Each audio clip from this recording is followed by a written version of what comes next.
Namaste and welcome to this exciting episode of Sathology Debunking Mythology. So,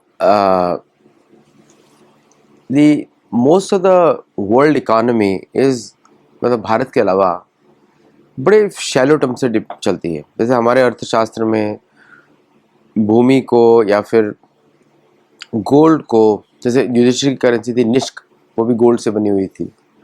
और तो stable economic progress चलती थी, जिसके लिए वर्णाश्रम बहुत ही इंपॉर्टेंट है. स्टेबल मंदिर इकोसिस्टम वर्णाश्रम पर ही आधारित होता है. मैं बहुत बार लोगों को सुनता हूँ मंदिर इकोसिस्टम की बात करेंगे और मंदिर वर द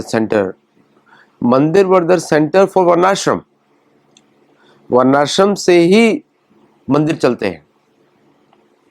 सिस्टम जो मंदिर इकोसिस्टम बनाता है वो वर्णाश्रम बनाता है. चार वर्ण जो कि गुण और कर्म पे आधारित हो, उस पर बनता है मंदिर इकोसिस्टम. ऑब्वियसली जहाँ भी आपका जन्म हुआ है वहाँ से आप शुरुआत करते हैं, क्योंकि पिछले कर्म का वो आउटकम है.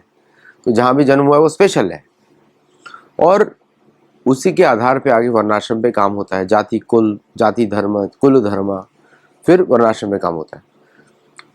जहाँ जहाँ भी वर्णाश्रम ब्रेक होता है वहाँ पर इकोनॉमिक प्रोग्रेस रुक जाती है.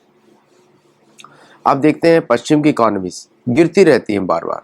एवरी 8 years अमेरिका में कोलैप्स होता है, क्योंकि वो वर्णाश्रम सिस्टम स्टेबल ही नहीं है. आप सिर्फ पेमेंट करके और ये सब करके आप चला के स्पेंडिंग कर करके या फिर फेक पॉन्जी स्कीम चला के देश नहीं चला सकते. उससे बहुत बर्डन पड़ता है. और जो राजनीतिज्ञ है उनको भी थोड़ा रेस्ट चाहिए. सारे समय तिकड़म तो नहीं करते रहेंगे कि इधर से ये जोड़ा, इधर से ये जोड़ा, इधर से ये जोड़ा. वहाँ पर भी थोड़ा शांति चाहिए.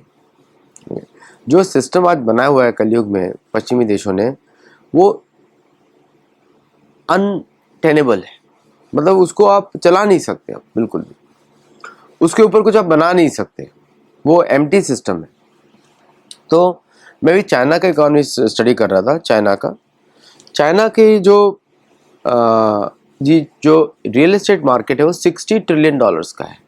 अगर डॉलर में कैलकुलेट करें, युआन में उसकी वैल्यू होगी ×7, मतलब कि 420 ट्रिलियन युआन उसकी वैल्यू होगी. और जो 70 से 75% जो चाइनीज़ हाउस होल्ड वेल्थ है वो रियल एस्टेट में है. वहाँ पे शादी होती है. अमेरिका में जो है 35% है. और जो जैसे चाइना में अगर शादी भी होती है कि अगर किसी के पास घर नहीं है और तो शादी नहीं हो सकती, मैरिज नहीं हो सकती, सोशल स्टेटस नहीं हो सकता. और इसका मतलब ये है कि जो वर्णाश्रम जो डिपेंडेंट था कि परिवार पे, और उसकी जो बर्थ रेट है वो 1.06 आ गई है. भारत में यही कोलैप्स कराना चाहते थे पश्चिमी देश. आपने देखा होगा भारतीय लीडर्स बात करते थे हम दो हमारे दो से परिवार कैसे चलेगा. चाचा ताऊ चाची या मामा मामी या ये रिलेशनशिप्स कैसे होंगे. वो तभी पॉसिबल है जब 3 बच्चे हों मिनिमम. और वो प्रेरिक्विजिट है भारत को चलाने के लिए, क्योंकि भारत जो है अभी जो पॉपुलेशन डिक्लाइन जो हो रहा है शहरों में और अदर प्लेसेस में, कि लोग शादी नहीं कर रहे हैं. शादी करते बच्चे हम मेंटेन कैसे करेंगे. ये जो पहले इसको बच्चे जो होते हैं वो एक तरह का आपको गिफ्ट है पिछले कर्मों का, और उससे सोसाइटी आगे बढ़ती है. सारा मतलब जिम्मेदारी तो हम लोग लेते ही हैं अपने बच्चों की, लेकिन they are the asset. Minimum 3 बच्चे तो होने ही चाहिए. तो अभी चाइना में जो कोलैप्स कर रहा है कि वर्किंग एज पॉपुलेशन जो पीक हुई थी 2015 में पीक हुई थी, और अब जो एंटायर सिस्टम जो था वो बना था हाउस होल्ड का प्राइस फॉर द फ्यूचर. लेकिन मैथमेटिकली अभी इम्पॉसिबल है, क्योंकि डेमोग्राफिक ग्रोथ ही नहीं है. भारत में भी यही प्रॉब्लम है. जनसंख्या जो मुसलमानों की या जो नॉन वर्णाश्रम सिस्टम से बाहर के लोग हैं उनकी जनसंख्या बढ़ रही है, बट उनको सस्टेन करना आता नहीं है. उनको सिखाया जाता है कि अब सिस्टम को खाओ. मुसलमान देशों में भी यही होता है, सिस्टम को खाओ, पहले सिस्टम से बेनिफिट ले लो जितने ज़्यादा लेने, क्योंकि वो पॉपुलेशन अनटेनेबल है, ट्रेनिंग नहीं है उसकी पॉपुलेशन की. तो पॉपुलेशन बढ़ती रहेगी, फिर उसमें स्पाइरल इफेक्ट होगा, पूरी इकॉनमी खा जाएगी. तो कुछ लोग काम करेंगे, बाकी सब लोग काम नहीं करेंगे. तो Islamic world way of living is also untenable और Christian way of living is also untenable. तो दोनों में they become the burden on the welfare state. तो ओनली सोल्यूशन इज वर्णाश्रम, क्योंकि वो नेट वैल्यू प्रोड्यूसर्स हैं, बचत भी करते हैं, समाज की भी देखभाल करते हैं, पेड़ पौधों की भी करते हैं, जानवरों को भी करते हैं। क्योंकि एक भी एलिमेंट, अगर जानवर कम हो गए तब भी ह्यूमन डेवलपमेंट रुक जाएगा या मनुष्यों की शांति रुक जाएगी, ऐसा सोचिए।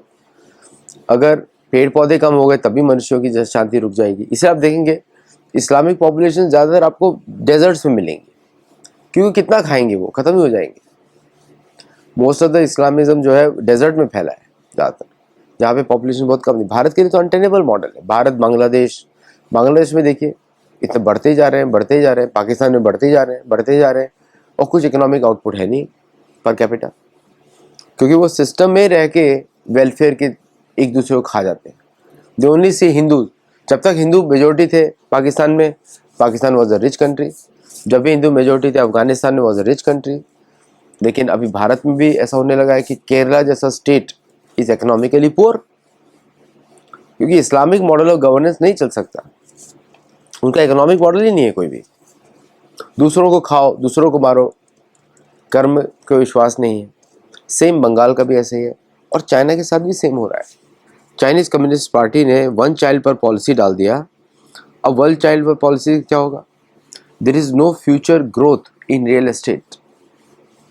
अभी मैं स्टैटिस्टिक्स देख रहा हूँ कि new home prices in 70 cities of China fell 0.41% month on month in September, the sharpest drop in 11 months. Okay. 29th consecutive monthly decline. Or all 70 cities recorded used home prices decreases for the first time in 12 months. तो US और China की economy coupled है।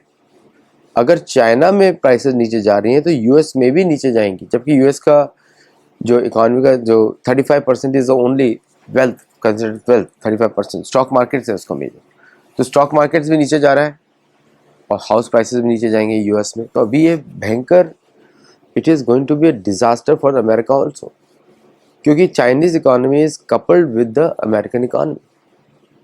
अगर China में down turn हो रहा है real estate में एंड द चाइनीज इकोनॉमी का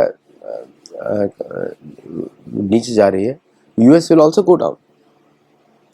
प्रॉपर्टी इन्वेस्टमेंट चाइना में 13.9% ईयर ऑन ईयर डिक्रीज हुआ है फॉर द फर्स्ट 3 क्वार्टर्स।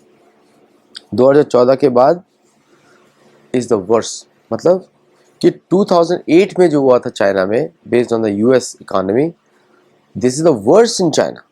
इस बार पहले चाइना में हो रहा है, और यूएस का इकोनॉमी का नंबर सभी ठीक से ओपनली वेटेड नहीं। We don't know what is happening, क्योंकि वो सारी रिपोर्ट्स ही बंद करा दी गई हैं डिपार्टमेंट ऑफ लेबर स्टेटिस्टिक्स से। So we are looking at a very challenging time. Solution is only mandir based varnashram economic system. That's the only system which will work. सिर्फ हम मंदिर फोकस, अभी हम बात में करते हैं मंदिर सेंटर्ड इकोनॉमी। मंदिर से क्या इकोनॉमी? मंदिर सेंटर्ड वर्णाश्रम, दैट्स द इकोनॉमी। वर्णाश्रम इज अ सोशल कंस्ट्रक्ट जिस पे अर्थशास्त्र चलता है, अर्थव्यवस्था चलती है। तो वील हैव टू, मतलब कहीं ना कहीं हमको, there are great economist in Bharat and they can always think much better ways to make solutions to this. They are great economist, किसी को एडवाइस देने की जरूरत नहीं है। लेकिन मेरा ये पॉइंट हाईलाइट था कि चाइनीज इकोनॉमी क्यों फेल हो रही है। सिर्फ वर्कर्स क्लास अगर रहेगी